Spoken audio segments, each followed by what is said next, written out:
వ్యతిరేక వార్తలు ప్రొజెక్ట్ చేయడంలో ఎక్కువగా ఉండేటటువంటిది కమ్యూనిస్ట్ ఐడియాలజికల్ జర్నలిజం ఒక ఎత్తు, రెండవది సోరోస్ గ్రూప్ ఒకటి, మైనార్టీలను రెచ్చగొడుతూ హిందువులని బలహీనపరిచేటటువంటి వార్తలు.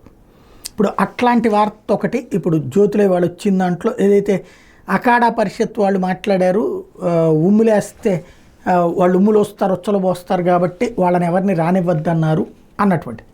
సరే, అది వాస్తవంగా రెండవ వెర్షన్ అందులో లేదు, ఇది ప్రభుత్వం ఏం చేస్తుంది అన్నది. బట్ అక్కడ ముస్లింలు రెచ్చగొట్టడానికి పనికొస్తుంది.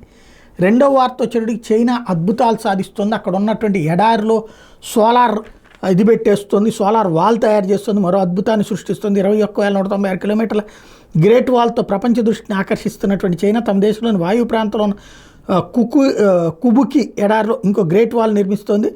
ఈ కొత్త గోడ సాధారణ ఇటుకలతో నిర్మించింది కాదు, కోట్ల కొద్ది సౌర ఫలకాలతో నిర్మించే సోలార్ విద్యుత్ ప్లాంట్ 2030 కల్లా పూర్తవుతుందని భావిస్తున్న ప్లాంట్ పొడవు 400 కిలోమీటర్లు, వెడల్పు 5 కిలోమీటర్లు. దలాత్ బానేర్ ప్రాంతంలో ఎడారిలో నిర్మించే సౌర విద్యుత్ గోడతో మొత్తం 100 గిగావాట్ల విద్యుత్తును ఉత్పత్తి చేయాలని చైనా లక్ష్యం.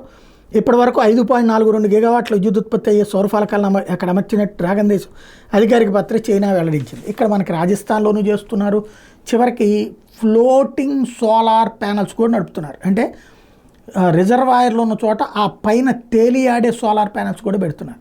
వాటి గురించిన వార్తలు కంటే కూడా అక్కడేదో అద్భుతం జరుగుతుంది. అంటే చైనాని ఫోకస్ చేయటం అనేది కమ్యూనిస్ట్ ఐడియాలజికల్ జర్నలిస్టులు.